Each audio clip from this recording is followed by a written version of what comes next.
Assalamualaikum warahmatullahi wabarakatuh. Kami dari kelompok eh, 15 akan mempresentasikan hasil laporan praktikum pada mata kuliah survei konsumsi pangan, yaitu pengukuran sisa makanan dengan metode penimbangan langsung dan visual Comstock. Adapun anggota kelompok kami ada Ata dengan NIM akhir 011, Anissa dengan NIM akhir 055, dan saya sendiri Dini dengan NIM akhir 066. Boleh di next? Oke, kita langsung ke identitas responden. Responden Nona A memiliki berat badan 54 dan tinggi badan 165, dan setelah dihitung kebutuhan energinya itu 2.358 kilokalori. Dan berikut merupakan hasil eh, penimbangan langsung dari makanan yang dikonsumsi baik pagi, siang, dan malam. Boleh di next? Oke, berikut merupakan analisis zat gizi dengan metode visual Comstock baik dari skala 4, 6, dan 7, dan dari pengukur 1, pengukur 2, dan pengukur 3. Untuk variasi makanan padat, variasi antar pengamar ini sangat tinggi sehingga sulit diperkirakan secara visual. Sedangkan untuk makanan lunak ini cenderung lebih konsisten antar skala dan antar pengukur. Kemudian untuk makanan cair ini yang paling konsisten antar pengukur karena berbentuk cair sehingga memudahkan untuk estimasi visual dan minim adanya perbedaan persepsi. Boleh di next?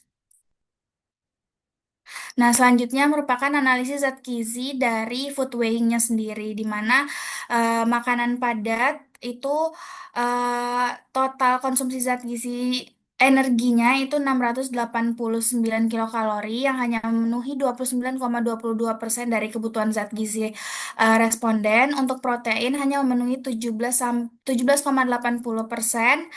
Lemak hanya memenuhi 29,54%, karbohidrat hanya memenuhi 26,68%, dan serat 10,03%. Sedangkan untuk makanan lunak dan cair eh, lebih sedikit memenuhi persentase kebutuhan zat gizi responden. Boleh di next?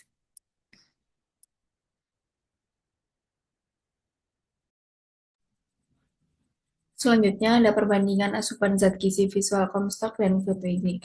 Bisa dilihat bahwa pada makanan padat untuk seluruh zat gizinya itu eh, berkisar dekat dengan hasil penimbangannya, dan untuk eh, skala paling dekat dengan penimbangan itu skala 7. Antar pengamat juga perbedaannya tidak terlalu besar, jadi menunjukkan reliabilitas yang cukup baik. Untuk makanan lunaknya sendiri, eh, persentasenya untuk semua skala juga berdekatan dengan hasil penimbangan. Meskipun ada fluktuasi kecil, tetap ada. Untuk skala 7 juga menunjukkan skala yang paling dekat dengan hasil penimbangan. Untuk makanan cair sendiri, untuk hasil visual Comstock-nya, seluruh zat gizinya lebih seragam antar skala. Eh, tapi tetap lebih rendah dan ada yang lebih tinggi juga dari hasil penimbangan. Lalu terdapat perbedaan dengan hasil penimbangan masih dalam rentang yang bisa diterima. Next. Selanjutnya perbandingan pengukuran sisa makanan. Untuk visual Comstock-nya sendiri ini sangat reliabel antar pengukur. Perbedaannya itu cuma 1 hingga 5%. Untuk akurasinya tinggi, terutama pada makanan padat karena mudah divisualisasikan. Untuk makanan dalam bentuk yang enggak seragam kayak yang berkuah atau agak cair itu variasinya sedikit lebih besar antar pengamat. Untuk skala 6 hingga 7 itu memberikan hasil yang paling stabil dan paling mendekati dengan hasil penimbangan. Next. Oke, selanjutnya ini adalah terkait dengan perbandingan akurasi hasil pengukuran sisa makanan skala 467, di mana terlihat bahwa skala 4 memiliki akurasi tertinggi dengan persentase 91,6%. Kemudian untuk skala 6 ini sedikit lebih rendah, dan skala 7 ini memiliki akurasi terendah, di mana semakin banyak kategori skala tidak menjamin peningkatan akurasi. Kemudian skala yang lebih sederhana justru memberikan penilaian sisa makanan yang lebih akurat. Kemudian terkait dengan perbandingan akurasi berdasarkan pengukur, terlihat bahwa pengukur 2 memiliki persentase paling tinggi yaitu 91,9%.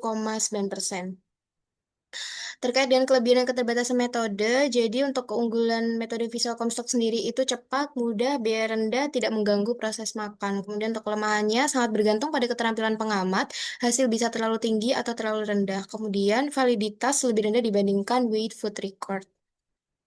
Oke, jadi kesimpulan yang dapat ditarik adalah visual Comstock ini merupakan metode cepat untuk menilai sisa makanan, namun kurang akurat dibanding penimbangan langsung dan menunjukkan variasi antar pengamat, terutama pada makanan padat dan lunak. Meski demikian, metode ini lebih konsisten pada makanan cair dan tetap bermanfaat untuk penilaian cepat meski akurasinya terbatas. Adapun saran yang dapat diberikan yaitu disarankan memberi pelatihan pengamat saat menggunakan visual Comstock dan tetap menggunakan penimbangan langsung untuk akurasi tinggi, sehingga kombinasi keduanya menghasilkan pemantauan yang lebih efektif. Sekian yang dapat kami presentasikan. Terima kasih. Wassalamualaikum warahmatullahi wabarakatuh.